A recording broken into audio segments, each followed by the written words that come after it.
Okay, Ji, again, welcome to our YouTube channel. Today, our topic of discussion is very important clinicals of the abdomen and pelvis. That's the important study related topics for medical student, anterior abdominal wall and inguinal region. First of all, liposuction है basically ये क्या है surgical removal है unwanted subcutaneous fat a percutaneously placed suction tube and a high vacuum pressure, then umbilical hernia, ठीक है, and then inguinal hernia, फिर epigastric hernia आ जाता है, एक्स्ट्रा पेरिटोनियल फैट या पेरिटोनियम जो प्रोट्रूट कर जाता है इनटू दी हर्नियल सैक। तो ये सारे का सारा इंपॉर्टेंट है, साथ साथ स्क्रीन शॉट लेते जाइए, आपको इंशाल्लाह काफ़ी फ़ायदा होगा। फिर फेमोरल हर्निया और इनग्वाइनल हर्निया के बारे में ज़्यादा कॉमन है। फेमोरल एफ से फीमेल के अंदर ज़्यादा कॉमन है, जबकि इनग्वाइनल जो है ना वो मेल के अंदर कॉमन है। ये inferior and lateral to the pubic tubercle है या फिर ये superior and medial to the pubic tubercle आपके पास आएगा, ठीक है। देन हमारे पास आता है with the palmar surface of the finger engage the interior abdominal wall, ring finger test जो होता है ना वो आप करेंगे। फिर हमारे पास डायरेक्ट इनग्वाइनल हर्निया और इनडायरेक्ट, या इसको कंजेनिटल कहते हैं जबकि इसको हम एक्वायर्ड कहते हैं, ठीक है। ये लेस कॉमन है, ये मोर कॉमन है। फिर ये यंग पीपल्स के अंदर होता है जबकि ये बूढ़े लोगों में होगा, ठीक है। और ये weakness of the interior abdominal wall होता है जबकि ये पेरिजिस्टेंस प्रोसिस वेजिनैलिस की वजह से होता है। It passes through posterior wall into the inguinal canal जबकि it passes to the deep inguinal ring हो गया, ठीक है। फिर हमारे पास incision follow the cleavage line हो गया instead of the transecting muscle cause irreversible necrosis of the muscle fibres हो गया। फिर लॉन्गिट्यूडनल इंसिजन में मीडियल और पैरामीडियल इंसिजन होता है। Medial and middle line incision can be made along the length of the Linnaea Elba.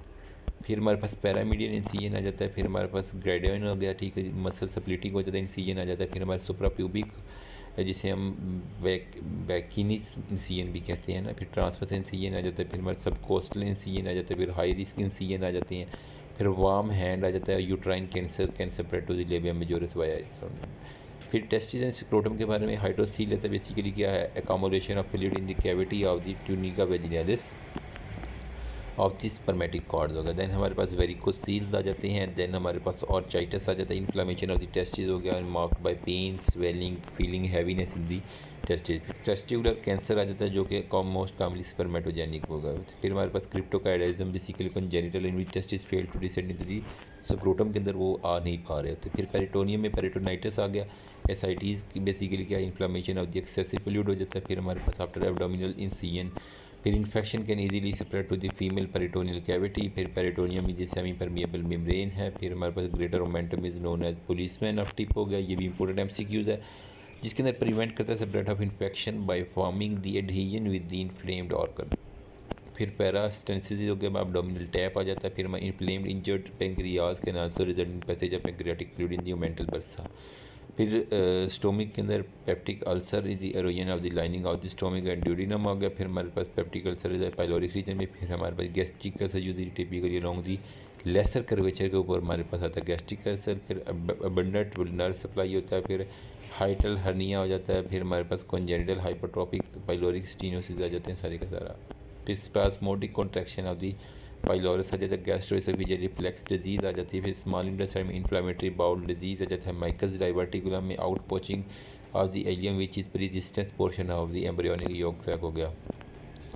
Large intestine में diverticulitis हो गया। सिग्माइड वॉल्वेजस हो गया, twisting of the sigmoid colon around the mesenteric हो गया। Acute appendicitis basically in acute inflammation of the appendix हो गया, usually resulting in the bacteria of the virus हो गया। फिर अपेंडेक्टमी आ जाती है। फिर हमारे पास कोलोनोस्कोपी आ जाए, अल्सरेटिव कोलाइटिस आ जाता है जिसके अंदर क्रोहन डिजीज़ आ जाता है। रेक्टल और digital examination is performed by inserting gloved lubricated finger in the rectum, ठीक है। फिर हमारे पास हेमोराइड्स आ जाता है, इसके अंदर इंटरनल हेमोराइड्स आ जाते हैं और फिर एक्सटर्नल हेमोराइड्स आ जाते हैं। इंटरनल में dilated internal rectal venous plexus, जबकि यहाँ पर dilated external rectal venous plexus आ जाते हैं सारे के सारे, ठीक है। तो इसको आपने जल्दी से देख लेना। फिर लीवर के अंदर लीवर सिरोसिस या कैप्टा मेड्यूसिस बेसिकली क्या होता है dilated vein around the umbilicus आ जाता है। फिर स्प्लीनोमेगाली आ जाता है, lead to thrombocytopenia. Palmar erythema हो गया, पेक्टोरल एलोपेशिया आ जाता है। फिर हमारे पास बर्ड चेरी या चेरी सिंड्रोम्स आ जाती हैं। हिपेटोमिगेली आ जाता है, सब फ्रेनिक एब्सेसिस आ जाते हैं। फिर हमारे पास लीवर बायोप्सीज आ जाती हैं। दैन हमारे पास ब्रिंजल मेनोवर्स आ जाते हैं। फिर गॉल ब्लैडर में गॉल स्टोन हो जाता है, कोलियाइटिस आ गया, कोलिसिस्टाइटिस हो जाता है, मर्फी साइंस आ जाते हैं सारे के सारे। दैन हमारे पास पेंक्रियाज में पेंक्रियाटाइटिस आ जाती है, inflammation of the pancreas. Pancreatic head हो जाता है। फिर हमारे पास स्प्लीन में splenomegalies caused by venous congestion, rupture of the spleen basically more vulnerable. अगर में हेल्थ साइन आ जाता है किडनी में, pelvic kidney is an ectopic kidney हो गया दैट अकर्स व्हेन नेगेटिव। फिर हमारे पास होता है नट क्रैकर सिंड्रोम आ जाता है। फिर हमारे पास transplanting a kidney is an iliac fossa में सारे के सारा। फिर हमारे पास नेफ्रोफिटोसिस आ जाता है, पॉलीसिस्टिक किडनी आ जाता है from the loin to the groin. फिर हमारे पास हाइड्रोनेफ्राइटिस आ जाता है। फिर हम पोस्टीरियर मीडियस्टल वॉल के जितने भी क्लिनिकल हैं वो यहाँ से आप पढ़ लीजिएगा। पेल्विक गर्डल में गायनाइट पेल्विस बहुत इंपॉर्टेंट है। फिर डायगोनल कॉन्जुगेट जो है वो मेजर किया जाता है हमारे पास सारे का सारा। फिर पेल्विक कैविटी में ड्यूरिंग चाइल्ड बर्थ वो कहते हैं फीटल हेड कंप्रेस कर देते हैं नर्व को, मदर ऑफ सेक्रल प्लेक्सिस को। फिर साइटोसिस आ जाते हैं। फिर हमारे पेरिनियम में एक्स्ट्राविकेटेड यूराइन जो होता है ना वो में result from rupture of the bulbous portion of the spongy urethra. फिर हमारे पास मेल रिप्रोडक्टिव सिस्टम में एपीस्पेडियाज आ जाता है congenital malformation in which spongy urethra open in groove of the dorsum of the penis. फिर फाइमोसिस हो गया condition in which the foreskin can't be fully retracted to reveal the glands. Vasectomy हो जाता है surgical excision of the portion of the ductus deferens. Then prostate cancer होता है। फिर prostatectomy हो जाता है। फिर हमारे पास फीमेल रिप्रोडक्टिव सिस्टम में प्यूडेंटल नर्व ब्लॉक आ जाता है। देन हमारे पास मीडियोलेटरल एपियोस्टमी आ जाता है। फिर हम woman choose regional anaesthesia such as spinal pudendal nerve and caudal epidural पे। फिर यूट्राइन प्रोलैप्स आ जाता है। फिर एंडोमेट्रियोसिस आ जाता है। फिर हिस्टेक्टमी आ जाता है। फिर वेजाइनल एग्जामिनेशन आ जाती है। फिर वेजिनिस्मस आ जाता है सारे का सारा। तो that's all about clinical of abdominal pelvis. Hope you like the video. If you like the video, please subscribe to our YouTube channel. Thank you. Allah Hafiz.